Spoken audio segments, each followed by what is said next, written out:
Hello friends, मैं फिर से हाजिर हूँ आपके लिए एक और मोटिवेशनल वीडियो लेकर। और ये वीडियो आपको बहुत ज़्यादा इंस्पायर करने वाला है। तो चलिए बिना टाइम वेस्ट करे हम अपनी वीडियो शुरू करते हैं और बात करते हैं उस मोटिवेशनल स्टोरी की। एक बार की बात है, एक राजा को उपहार में किसी ने बाज के 2 बच्चे भेंट किए। वे बड़े ही अच्छी नस्ल के थे और राजा ने कभी इससे पहले इतने शानदार बाज नहीं देखे थे।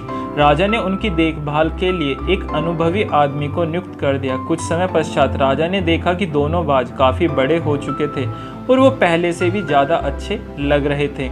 उन दोनों बाजों को आसमान में उड़ाया गया, लेकिन एक बाज तो आसमान में उड़ गया, लेकिन दूसरा बाज जब कुछ दूरी पे जाके एक डाल पर बैठ गया और काफी कोशिश करने के बावजूद भी वह नहीं उड़ा। जब राजा ने यह देखा तो राजा को कुछ अजीब लगा और उसने अपने सेवक से सवाल किया, क्या बात है, जहां एक बाज इतनी अच्छी उड़ान भर रहा है वहीं ये दूसरा बाज उड़ना ही नहीं चाह रहा है। सेवक बोला, महाराज, इस बाज के साथ शुरू से ही ये समस्या है, वो इस डाल को छोड़ता ही नहीं है। राजा को दोनों ही बाज प्रिय थे और वो चाहते थे कि दूसरा बाज भी पहले बाज की तरह उड़ान भरे। अगले दिन राजा ने अपने राज्य में ऐलान करा दिया कि जो भी इस बाज को आसमान में उड़ाने में सफल होगा मैं उसे ढेरों का इनाम दूंगा। फिर क्या था, एक से एक विद्वान वहां पर आए और बाज को उड़ाने का प्रयास करने लगे, पर हफ्तों बीत गए लेकिन उसके बावजूद भी कोई बाज को नहीं उड़ा पाया। बाज थोड़ा सा उड़ता और उसके बाद आकर वापस उसी डाल पर बैठ जाता। फिर अचानक एक दिन क्या हुआ, राजा जब अपने बाग में घूम रहा था तो उसने दोनों बाजों को आसमान में उड़ते हुए देखा और उसे इस बात पर बहुत ही अचंभा हुआ। उसे यकीन नहीं हो रहा था कि दूसरा बाज भी पहले बाज की तरह आसमान में उड़ रहा था।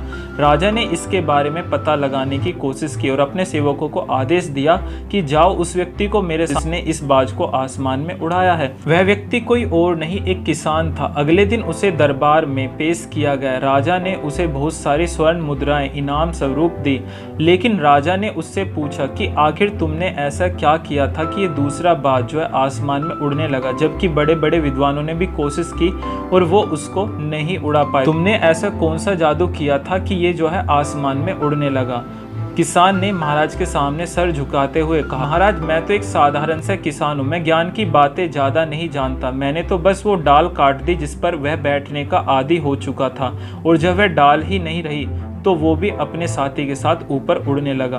दोस्तों, इस कहानी से हमें ये शिक्षा मिलती है कि हम सब भी ऊंची उड़ान भरने के लिए बने हैं, लेकिन कई बार हम जो कर रहे होते हैं उसके इतने आदी हो जाते हैं कि अपनी ऊंची उड़ान भरने की क्षमता को ही भूल जाते हैं, क्योंकि हम अपनी गंदी आदतों के इतने आदी हो जाते हैं कि हमें पता ही नहीं होता कि वो आदतें हमारे लिए एक जहर का काम कर रही हैं और हमारे जीवन को बर्बाद कर रही हैं। और जब तक हमें ये पता चलता है कि ये आदतें हमारे लिए कितनी खतरनाक है, तब तक हमारा जीवन समाप्त हो चुका होता है। इसलिए दोस्तों, आप भी अपनी उन बुरी आदतों का आज ही त्याग कर दें जो आपको अपने जीवन में आगे बढ़ने से रोकती हैं या सफल होने से रोकती हैं, क्योंकि कहीं ना कहीं आप भी उस बाज की तरह उन आदतों के आदी हो चुके हैं और एक जगह पर अटके हुए हैं। क्योंकि जब तक इंसान उन बुरी आदतों को नहीं त्यागता वह अपने जीवन में सफल नहीं हो पाता। इसलिए अपने जीवन को महान बनाने के लिए आज से ही गंदी आदतों का त्याग करके अपने जीवन को उस उद्देश्य की तरफ मोड़ दीजिए जो आपको अपने जीवन में सफल बना सकता है और उस मुकाम पे पहुंचा सकता है जहां पर कोई नहीं पहुंच पाता।